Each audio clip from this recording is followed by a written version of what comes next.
Hello students, welcome to the class. I hope you guys are doing well. तो कल मैंने एक live session लगाने की कोशिश की थी जो अनफॉर्चुनेटली हो ही नहीं पाया, यूट्यूब कनेक्ट ही नहीं हुई और सभी स्टूडेंट्स और मुझे निराश वापस जाना पड़ा।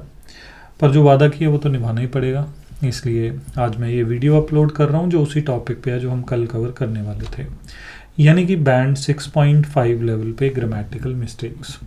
आपके जो भी सवाल होंगे आप कमेंट्स में रख सकते हैं, मैं कोशिश करूँगा कमेंट्स का रिप्लाई करने का।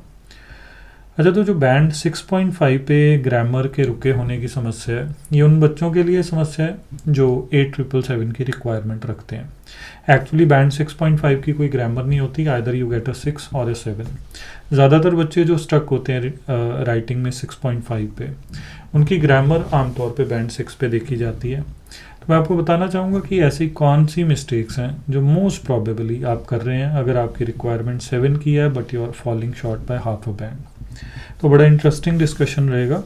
हाँ, एक चीज़ मैं भूल रहा था, अब चाहे आप बठिंडा के आसपास रहते हैं नहीं रहते हैं, आप मेरी क्लासेस अटेंड कर सकते हैं क्योंकि अब मेरा एकेडमिक बैच भी ऑनलाइन चला गया है।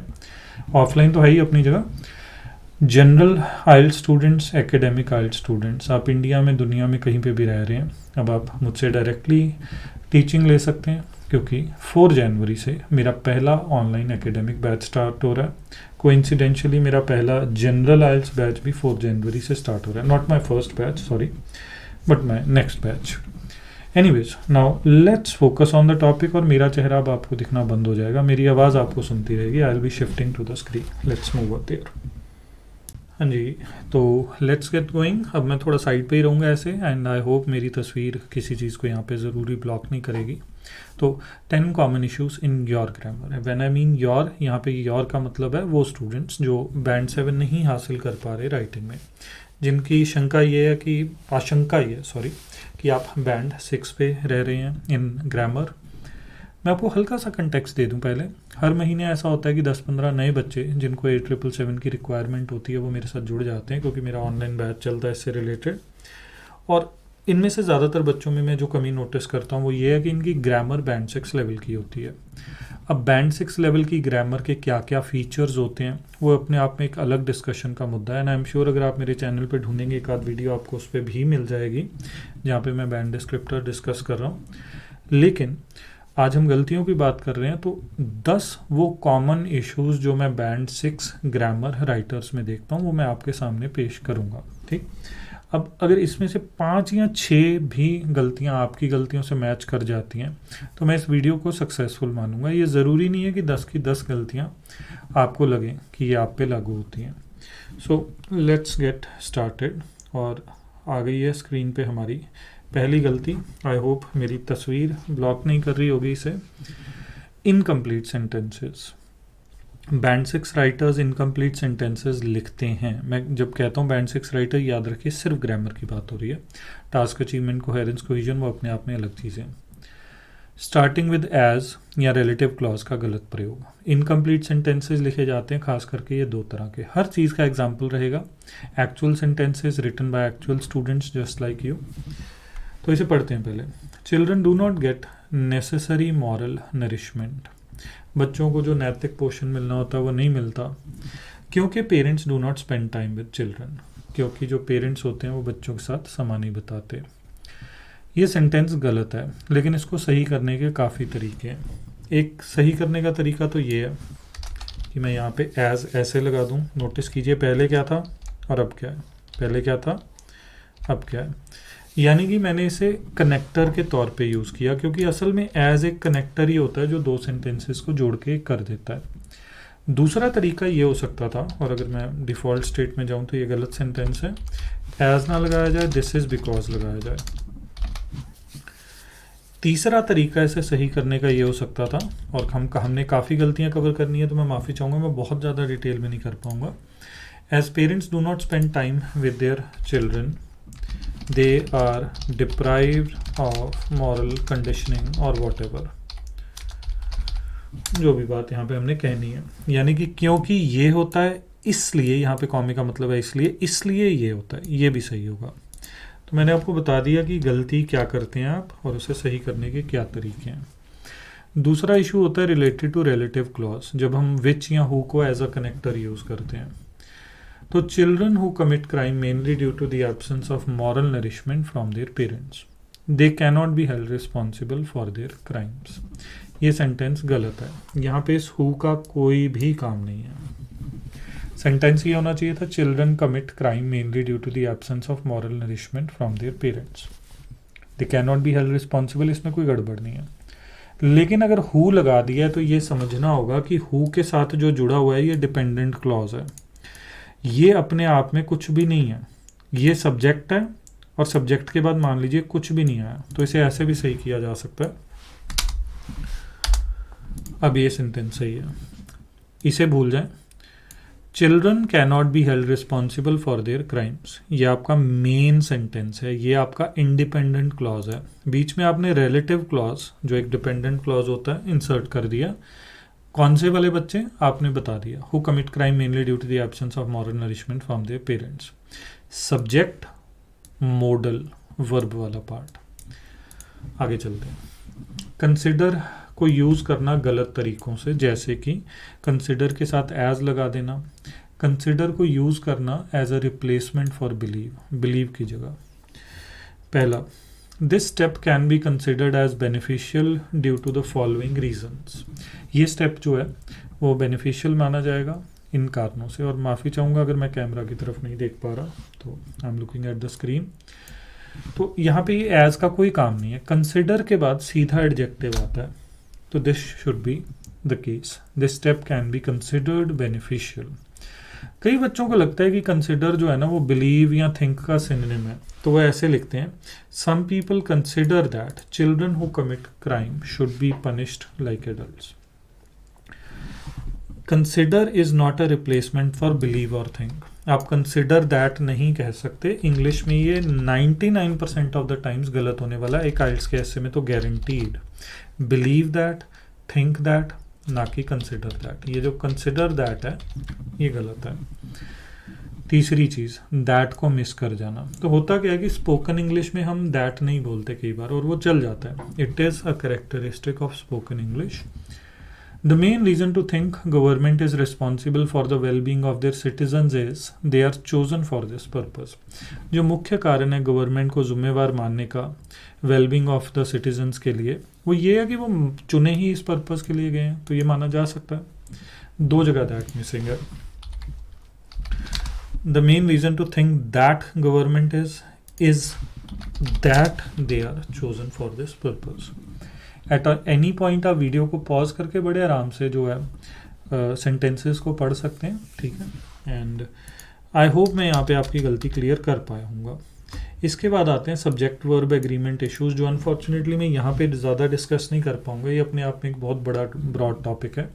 जो मेरा टारगेट 8777 प्रोग्राम है उस पर हम अलग से इस पर एक टोटल क्लास लगाते हैं 15-20 मिनट की अच्छी खासी। लेकिन सब्जेक्ट वर्ब एग्रीमेंट इश्यूज क्या होते हैं और इसमें बेसिक मिस्टेक क्या होती है वो मैं समझा देता हूँ। सब्जेक्ट वर्ब का मतलब होता है कि आपने जब सब्जेक्ट लगाया तो वर्ब उसके अनुसार बदलता है। उदाहरण के तौर पे आप ये नहीं कहते कि राम प्ले क्रिकेट, आप कहते हैं प्लेस, क्योंकि सिंगुलर के साथ हम वर्ब एस लगाते हैं। लेकिन आप ये नहीं कह सकते दे प्लेज क्रिकेट, क्योंकि दे इज प्लूरल, एक से ज़्यादा है, तो हम एस नहीं लगाते। तो इसके और रूप होते हैं, जैसे कि जो एडवांस रूप होते हैं उसके अंदर बच्चे ये नहीं गैस कर पा रहे होते कि पीछे जो 3-4 बातें कही हैं उसमें से इस वर्ब का सब्जेक्ट कौन सा है, और फिर उन्हें पता नहीं लगता कि वर्ब के साथ एस लगाना है कि नहीं लगाना है। ये गलतियां बड़े आम देखी जाती हैं, बट जैसा कि मैंने आपको ऑनेस्टली बताया, ज़्यादा डिटेल में इस पर डिस्कशन यहाँ हो नहीं सकता। अब ये 5वीं गलती तो बड़ी क्लासिक है, लिंकिंग वर्ड्स और कनेक्टर्स का फ़र्क ना जानना है, जिसके कारण या तो लिंकिंग वर्ड को कनेक्टर के तौर पे यूज़ कर देना और कनेक्टर को लिंकिंग वर्ड के तौर पे। बड़े ध्यान से सुने पहले मुझसे कि एक लिंकिंग वर्ड क्या होता है और एक कनेक्टर क्या होता है। देखिए, एक लिंकिंग वर्ड जो होता है ना, उसका काम होता है अगले सेंटेंस को पिछले सेंटेंस से लिंक करना, इन दैट रिलेशन दिखाना। एक सेंटेंस लिखने के बाद अगर अगला सेंटेंस हाउएवर से शुरू होता है, नया सेंटेंस, तो उससे ये पता लग जाता है कि कुछ कंट्रास्टिंग इन्फॉर्मेशन है। We planned a picnic, full stop, however, comma, it started raining just as we were to leave the house. However क्यों लगा? क्योंकि कुछ कंट्रास्ट में हो गया, एक तरह तो पिकनिक जाना और ऊपर से ऐसी चीज़ का हो जाना जो पिकनिक ना जाने दे। तो हाउएवर बताता है कि जो ये नया सेंटेंस स्टार्ट हुआ है या लिंकिंग वर्ड बताता है उसका पिछले से रिलेशन क्या है। एक एग्जांपल मैंने आपको दिया, कनेक्टर का काम होता है दो सेंटेंसेस को जोड़ के एक कर देना।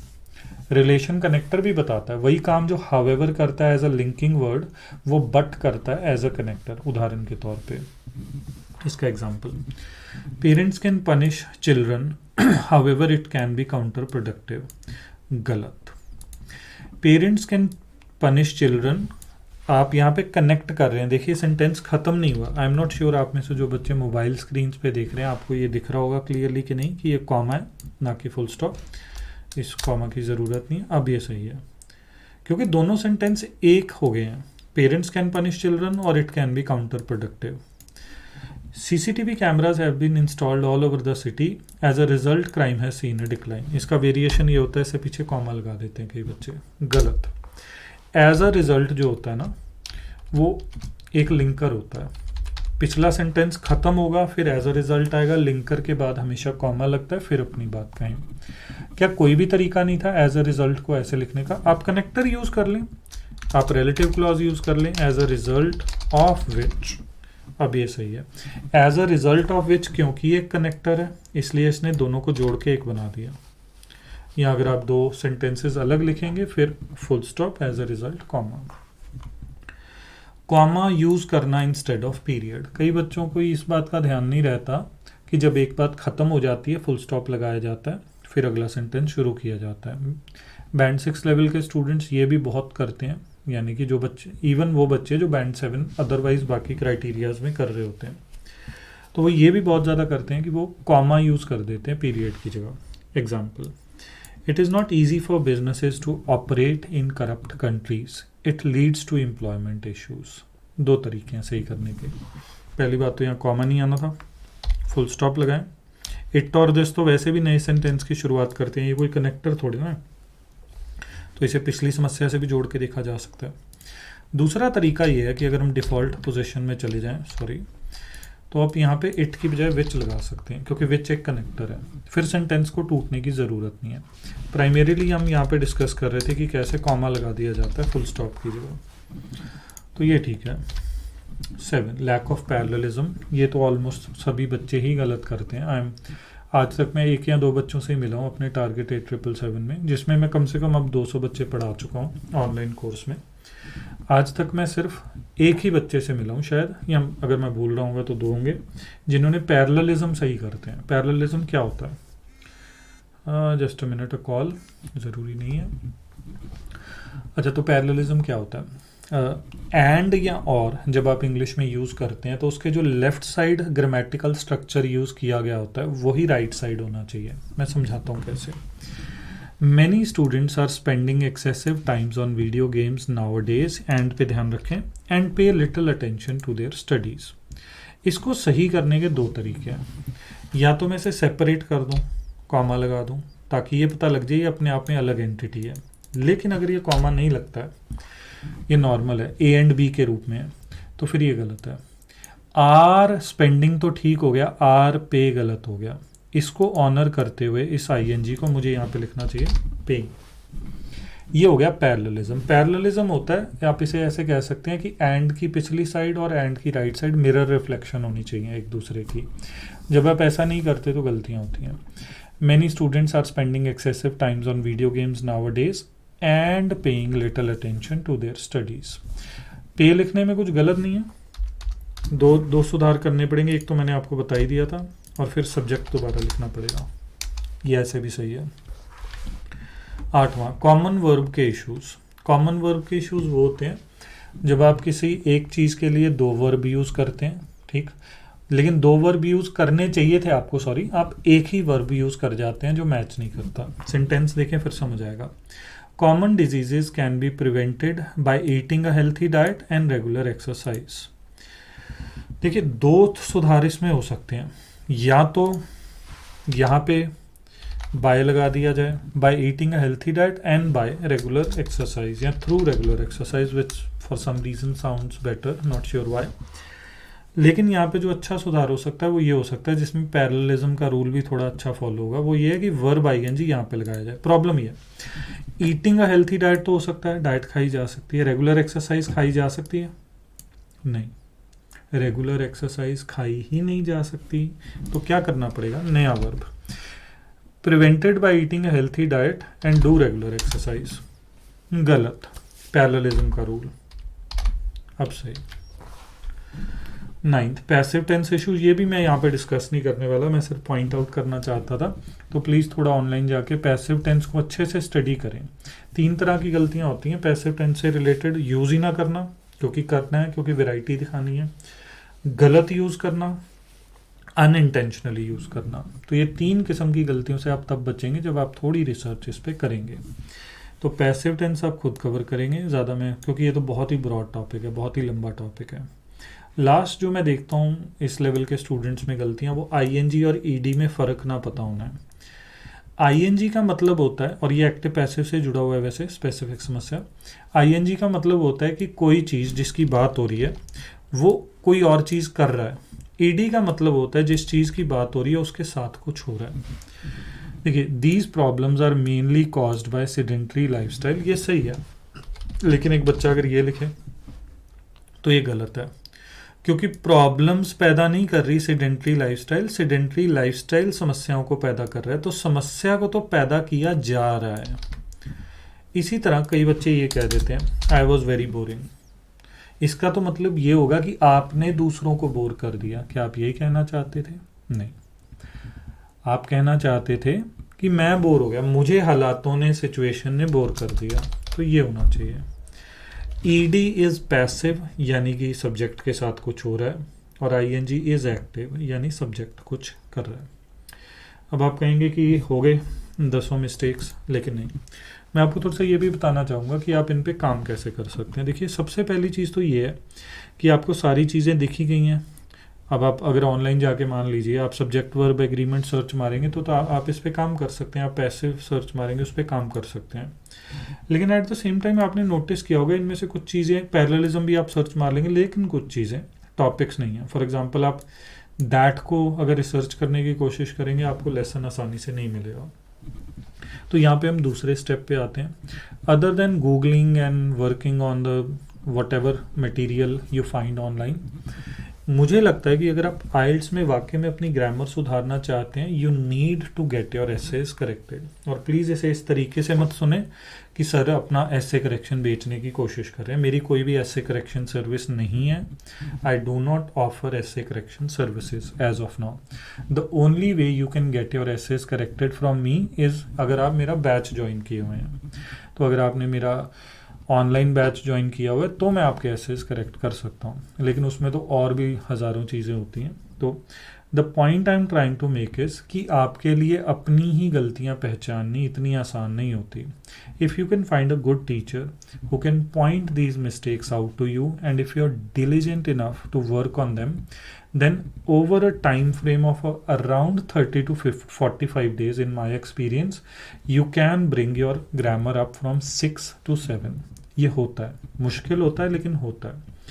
तो ये सबसे ज़रूरी एलिमेंट होता है अपनी ग्रामर की गलतियों को सुधारने का। मैं एक एनालॉजी देता होता हूँ आमतौर पे कि अच्छी ग्रामर एक दीवार की तरह होती है, एक सीधी दीवार की तरह। सीधी दीवार कैसे बनाई जा सकती है?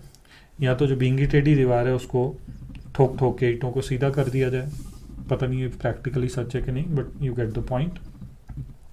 और सीधी दीवार यहाँ ऐसे बनाई जा सकती है कि सीधी दीवार बनाने के पहले रूल्स सीखे जाएं और फिर उस रूल्स के अनुसार दीवार बनाएंगे तो वो सीधी होगी। एक सीधी दीवार करेक्ट ग्रामर की तरह होती है। इसी तरह आप ये टॉपिक्स पे रिसर्च कर सकते हैं, इन पे काम कर सकते हैं, वो बराबर होगा सीधी दीवार बनाना सीखने के। बट फिर भी आपकी दीवार में गलतियाँ रहेंगी, वो बिंगी टेढ़ी रहेगी। It takes a good teacher to point out the mistakes. अच्छा, वैसे मैं बताना चाहूँगा अगर आप मेरा टारगेट 8777 प्रोग्राम ज्वाइन करते हैं, नेक्स्ट वन स्टार्ट्स 4 जैन, तो उसके अंदर जो हमारी ऐसे करेक्शंस होती हैं वो ऑडियो के रूप में होती हैं। यानी कि आप अपना ऐसे मुझे सबमिट करवाते हैं, मैं ऑडियो ऑन करता हूँ और मैं सारा ऐसे शुरू से लेके एंड तक रीड करता हूँ, जिसमें मैं एक एक गलती पॉइंट आउट करता हूँ आपकी।